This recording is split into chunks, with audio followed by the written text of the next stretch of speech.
Hello everyone, welcome back to Morocco. Welcome to the Maghreb. If you're wondering what the Maghreb is, if you picture Africa kind of looking like a T-bone steak, the Maghreb is, it's basically northwest Africa. The top part of Africa that's not Egypt, pretty much. Traditionally that's the area that, where Morocco is. That's what it's referred to as sometimes. So, welcome back, and as you can see, we've got our workers over here in Marrakesh working on building some farms. They're going to be done soon, and then we'll figure out what we're going to do with them after that. Marrakesh has 3 people in it. It'll grow in 8 turns. It's working on an archer, which will have in 7 turns. You can see we are researching calendar, which will be in 7 turns. So 7 or 8 turns from now is going to be a pretty big time for us. We're going to grow, we're going to get some archers, we're going to learn calendar. This guy will probably be done maybe a couple turns before that. So a lot of stuff is going to happen around that time. We've also got some military stuff going on over here. We know of a barbarian encampment down here that we will need to deal with. There's also a barbarian encampment over here that we're moving our military units up towards. We're in a battle with some barbarians over here. Hopefully this Moroccan warrior will be able to take out this barbarian brute. That's our hope.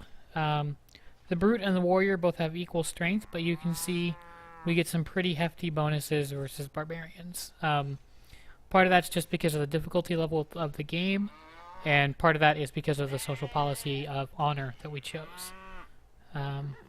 So let's get everyone moving around and see if this barbarian can take down this brute. Also, we were talking about 7 or 8 turns from now. A whole bunch of stuff is going to happen, which probably will include us getting our Pantheon belief. Hopefully, which will be Desert Folklore, which is really what we're aiming for. That was kind of our first major goal, is to get that to bring the desert under our control. So, all that being said, when you look at this battle, you can see that we should win pretty handily. So, I mean, we won't kill them completely, but this round of battle will definitely go in our favor. So let's do that.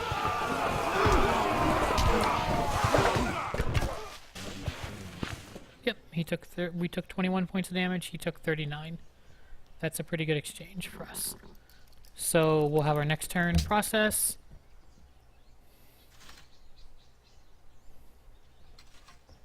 These guys are moving up north. This guy is heading back over here towards his encampment. I think we can kill him, so we're going to do that. We had talked about maybe needing the archer to come in and lend his support. And it doesn't look like we're really going to need it to... Yeah, we killed him. To kill that guy. We also got some culture from that. So our scout has seen some... And they're moving. Some barbarians come out over here. The scout is not really a warrior. Due to our penalties, he can kind of hold his own, but that's not really what he's designed for. But he's got some archer backup, so the archer gets 2 moves a turn, or a move and an attack. This probably tells you how much of a nerd I am. That really makes me think of Dungeons and Dragons, that you get a move and an action, or 2 moves. And then difficult terrain, like hills and forests and stuff like that, take 2. But we can come down from the hills, we should be able to, and still have an action left. Now this is what makes archers so much better than warriors for this thing, for killing enemy troops, is their ranged attack ability. When you click this, they get kind of a red circle of death around them. This is where they can shoot. We're going to have him shoot the archer. He is going to do some pretty good damage to him, and he's not going to take any in return. So now, okay, so let's look at what the scout can do now. Like I said, the scout's not the greatest warrior we have, But he does have a brute next to him that he needs to run away from, which would leave our archers ready to get chopped down by this guy's axe, which doesn't sound too great to me. Or you can kind of hold him off a little bit and hopefully with the archers win. So now the battle's a little more in our favor. I always like to have any ranged units or siege units I have go first. They weaken the enemy, and then when it's finally time for your melee troops to get in there and start mixing it up with them, they've got a much better chance of winning. So the scout will fight. It's not the best use for a scout, but we didn't have much choice. He kind of wandered next to us, or saw us and came after us. Either way, he ended up right next to us. So I don't know if he's something that's spawned from this unit, or if the barbarians got really aggressive and decided to leave their encampment. So this guy is going to slide up here and see what we can see inside the encampment. If the encampment's open, we're going to try and get to it and take it without a fight. But if there's somebody in it, we need to stop and heal. There's somebody in it. So this is a unit that they spawned because they were left alone for a long time. This guy's going to heal up. Hopefully this battle over here kind of resolves itself. The archer can drop into position and help him kill this camp. The scout can finish off this guy. I want to do that because I want the archer to be able to move. Because this battle up here is way more important than this little battle down here. So we want to get up on this hill if we can. This should probably be fine. That still is 2 units away, so we can fire on him. I don't think the hill really... Well, we might as well move up on the hill, I guess. So, a unit got promoted, which is our scout. So, earlier when you saw me fighting and getting promotions, I had to use them to heal. Right now, we don't need to use that to heal. Our scout is hurt, yes, but he can heal on his own naturally if we give him the orders to take the time to do that. And he's not really in any danger of fighting anyone, so we're going to give him some bonuses. I want him to get more scouting. That's his primary job, so let's make him good at his job. And let's have him go up here. I want him to avoid the barbarians, though. So he'll go over to here. I don't want him to be near the barbarian camp. He's too fragile for that. No, just a minute. Alright, so we'll scoot him over here, and then he's going to just go up here and explore. These archers are going to fire at this guy. It's not a ton of damage, but they don't take any in return, so it's kind of free. We can just rain arrows of death down on them, and eventually they're going to die. Now, someone actually has to walk into the camp for us to see his control of it, so that's what the military units, the melee units for. This guy's done building his farm. We're going to get a calendar in 2 turns. So we have to decide what to improve. We could build another farmland. They're recommending that we build a horse over here. It gives us more production. It gives us horse units. So, but the calendar will be done in 2 turns. And I really want these luxury resources for happiness and money. So I think we're going to go over here, and we're going to work those incense first. We'll probably get one for the happiness, then get the horses, and then get the other incense. I think that's a pretty good plan.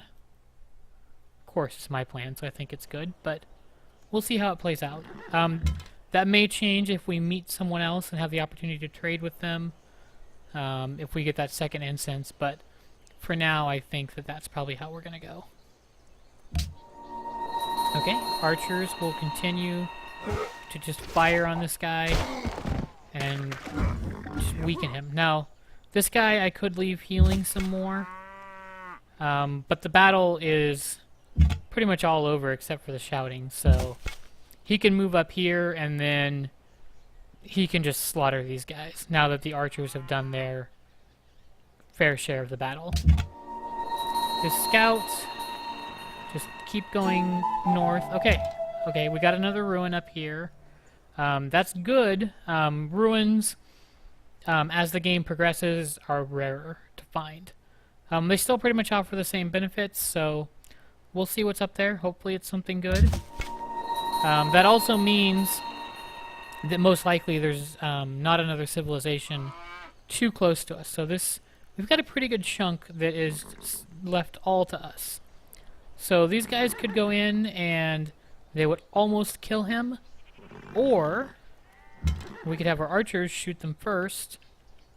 They will almost kill him, and then this guy will turn him from mostly dead to all the way dead. And we're going to get some gold for doing it. We'll get 25 gold. 25 or 30. I think it's 25.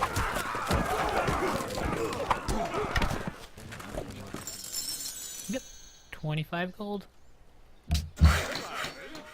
Okay. So calendar will happen in one turn. I could move down here, but then I just have to move right back up here. So he's just going to relax for a turn. The worker can get a break. Okay, so teach us to number our days, so that we may apply our hearts unto wisdom. Sorry, I like to listen to the quotes. So we got calendar, which is a good technology, like I was saying earlier. It lets us build the plantation, which is good for getting the resources. We could also build a stoneworks. I don't think we really have any stone around us, but maybe we'll get additional cities that do. It also gives us a chance to build a wonder of the world, Stonehenge, which we're going to need to decide if that's something we want to pursue or not. It's a big commitment of time, and the benefit may or may not be worth it. So, this guy, I definitely want him to go up here as fast as he can and get that ancient ruin. I don't want anyone else to get it, and I'd like to know what it is. So once he gets the ancient ruin, we'll probably get our religion, and that'll probably be right about the time we're going to end this video. So let's see what happens. Okay, so we finished the archer in this city, and now we have to decide what to build.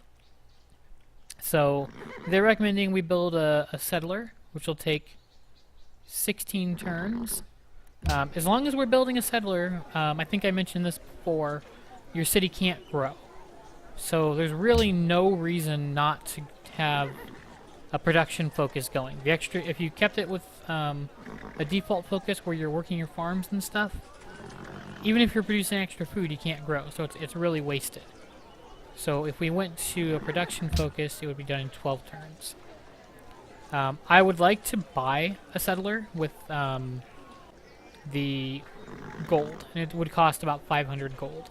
So in 12 turns, when we can 3 a turn, it really would not put us close to being able to build a settler. And it probably is time to get a second city. So as much as I don't like to do it, I think we are going to build a settler. Another option would be to build another archer to deal with all of these military units, but I don't think that's what we're going to do. Now, one thing that does kind of suck is we have the technology to build a caravan, but no one is close enough to us to do it, which kind of doesn't give us our special ability. So we're maybe poorly situated for trade initially. So that's something to consider. Originally, I wanted to build a city to the west where those diamonds were, but that's even further away from the other places we know. If I built a city more to the east, that would kind of extend the range of our trade caravans. So by the time we get this settler, we'll decide what we want to do. But that's just something to keep in mind. I probably should start looking towards the east and see if there's any suitable city sites over there, a little bit closer, so we can trade. Alright, so we're going to build a settler. And we've got our production focus, so we'll do it in 12 turns. And then once that's done, we'll decide if we want to build something to help the foundation of the city, like a granary, or maybe we'll start working on a wonder. We'll see where we're at that point. So let's start building a plantation. We also need to figure out what kind of science we're going to go after. I'm going to open up the technology tree. I don't know how many of you play Civilization on a regular basis, but every technology opens up new paths of research. And eventually you can get them all, but you can only get one at a time. So these are the most basic ones: pottery, animal husbandry, archery, and mining. And then these are slightly more advanced, and so on. So we could go after one of the more advanced ones, which would yield some really nice bonuses, but I think we should get mining. There's a hill near us. That's also, if we decide to build a city over to the west, that's how we would get diamonds. So we're going to go after mining. It's really one of the legs you stand on, so not having it makes us really unstable and wobbly. Alright, so let's see who else needs an order. They're saying the warrior needs an order. I think he can just kind of heal right here. Okay, so this archer, I'm going to move down here. He's just going to stand with the workers. So he's guarding our city and our workers so that barbarians don't come along and slaughter our good, faithful workers. So this archer, he can go down here and start fighting these barbarians on his own. He'll either kill them. Well, he can start the battle on his own. This guy will catch up and lend some support if needed. But we definitely, these guys are really close. They're going to spawn barbarian units, and they're going to start coming after. There he is, right there. I said they were going to start spawning units. They already did that. So our archer is in a position here, and he's just going to, we're going to cancel what we told him to do, and we're just going to start killing this guy before he can... Okay, see, there's a hill in the way. If you remember, I said you can see more on hills because you're standing on top of them, but when there's one in your way, you can't fire over it. So we're going to move on to the hill. That took all 2 of our movement rates because it was difficult terrain, so we can't actually fire down on this this guy. I don't like being this close to a melee unit because archers, while they deal a lot of damage and can potentially not take damage in return, if they get attacked by a military unit, they get to shoot the guy first, but once he gets up close to you, he can really hurt you. But we can't shoot him without getting closer to him, and if we have to get closer to him, I want to be on a hill. It'll give us a little bit of a bonus. But that means that this guy definitely needs to come down here for this fight. This isn't something he can wait for. Even though it's not an ideal time for him to come down, we need him to help with these archers. I'm sorry, with this barbarian brute. Our archer can just relax. There's an option here for alert, which means he'll wake up when he sees, he'll fortify, and then when he sees another unit that's an enemy, he'll wake up and we can give him orders. So we got advanced weapons in the ruins, so our scouts aren't scouts anymore.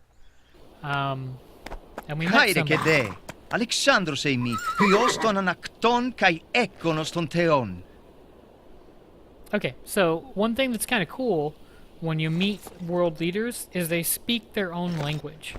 Or, you know, as close as we can guess it if it's like an ancient Assyrian or something. Or someone who speaks something that doesn't exist. So, I don't speak Greek. I don't know if ancient Greek is really different than modern Greek, but he is speaking Greek. We don't really have any technology to let us trade too many options with him. Nai? We're both making the same amount of money per turn. He has a little bit more than us. We have an embassy. We have the ability to do an embassy, but it's only a one-sided deal. Which means he does not have... One of us doesn't have the technology, which is writing. I'll tell you in just a minute if we're the ones who are lacking in technology or if he is. It's probably us. If you open the technology tree... Yeah, we don't have writing yet. So we could take an embassy from the Greeks, let's see if they'll give us anything to do that. An embassy, it opens up other options for you when you have the technology. It also shows you where their capital is. So if they're willing to pay me for that, I am willing to let them know where my capital is. They're going to find out anyway. What will you give me for this? Suppose. Nothing. Okay. That's fine. And here you can see the scores. His score is 92, ours is 68. That probably means he either has 2 cities or he has 1 city and a wonder of the world. So, okay, our archers are still able to fire. You note that the brute did not attack us. We are going to attack him, though. We are not going to turn the other cheek on this guy. We are going to fill his cheeks with arrows. This guy is going to keep coming down south, and he's going to join the fight eventually. Yep, come down here. This guy, so our archer is cool because he has all the archer abilities, but he also keeps his scouting from being a scout, and he ignores terrain cost. So he's like a scout that is armed with really good bows. So that we're going to go explore a little bit. Okay, so we discovered El Dorado, which increases happiness in our empire. If we work it, it gives us 5 culture a turn. That's awesome. When I was saying we were going to look for a city, a place to the east to extend our trade routes, El Dorado would be a great place for a city. You get El Dorado, you get stone, you get silk, you get horses. This is a very strong city site. And if we don't grab it, somebody else probably will. This area over here, also a great place for... Oh, there's a barbarian camp. Okay. So we're going to have to deal with that. We need 25 faith. Alright, so... I think this is probably a good place to pause the video just because of time. And we'll continue towards that desert folklore and exploring more. So I hope you all enjoyed this, and I hope you come back to visit with Morocco again.